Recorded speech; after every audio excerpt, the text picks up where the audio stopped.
as we all know, for better or for worse, Ukraine won the Eurovision Song Contest back in May in Turin in 2022. Some will say that it was a result of political sympathy, solidarity votes, whatever you want to call it, whereas others say that they just had a really good song and it moved Europe. But the $1 million question is, well, are they going to win again in 2023? Some say they will. Some say, well, we don't know. So I'm going to give 3 reasons why I think they will or could, and 3 reasons why I think they won't or at least shouldn't.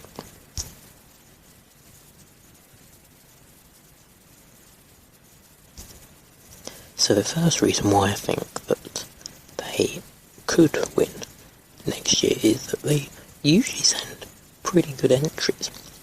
Last year's song Stefania was a favourite even before the war.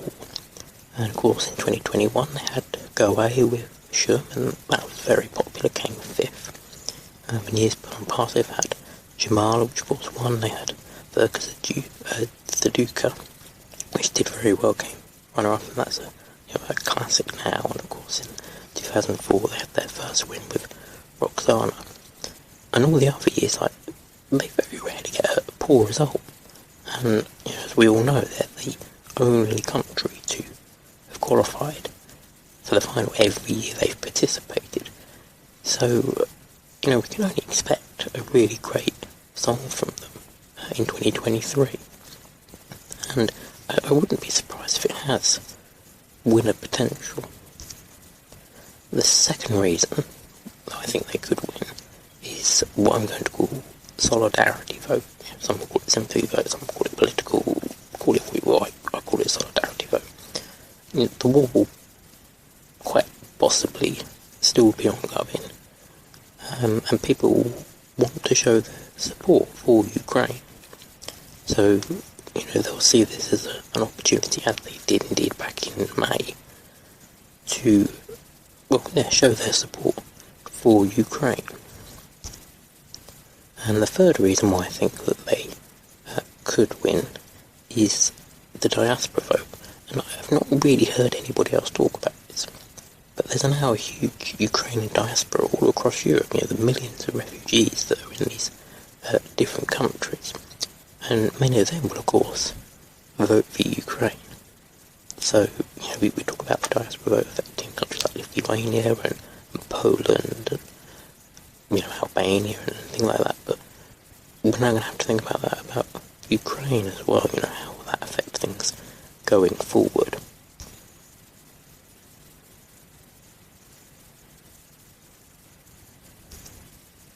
So the first reason why I think Ukraine might not win is that come May next year, Ukraine won't be at the forefront of people's mind like it was earlier this year.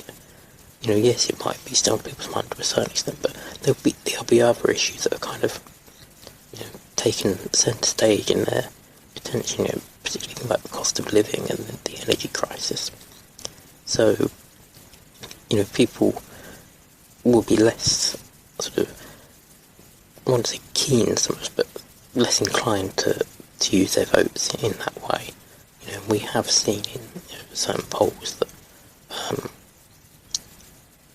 sort of the support for sanctions and sending aid that is costing billions of dollars, euros, pounds, it is starting to wane, less so in some countries than in others. But, it won't be as big of an issue next May than it was this May. The second reason why I think that they might not win is all the drama. There was this drama about them winning. They only won because of sympathy vote, and then there was sort of this will they, won't they host. They wanted to host, and then they were told they couldn't, and then they had a paddy about it, and then they were okay with it. So, do we really want that drama again? not really, you know. Can we please be spared that drama? And the third and final reason why I think that they might not win is, well, it's just not fair on everybody else. You know, if Ukraine are going to keep winning, what about all the other artists and delegations, broadcasters that put in their effort and their time and their resources? You know, if they're just coming just for somebody else to steal the show because of, you know, sort of solidarity votes and things like that, it's not very fair on them. And their win in Turin was significant, and it was historic. But if it's going to happen on multiple occasions, it loses that, and it just becomes tiresome. And, you know, we don't want that. So I think it's better just for it to happen that once. So those have been my thoughts on why I think Ukraine might or might not. Some people think that it's a foregone conclusion, like the book is as well, but I don't agree with that. You know, we haven't even got the song yet. So, you know, we'll wait and see what the song is, what the rest of the competition is like. Personally, I think they'll do very well. I don't think they'll necessarily win. I mean, they might, but I don't think it's absolutely definite at this point in time. Personally, I would rather we wait a few more years before we see another Ukrainian win. Because I've already said, you know, we don't want the drama again.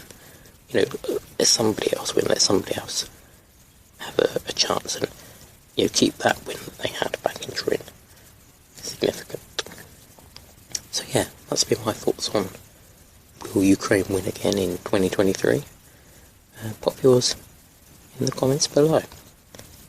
And I might do more of these kind of sort of essay videos, so if you want to see more of them, then make sure you subscribe.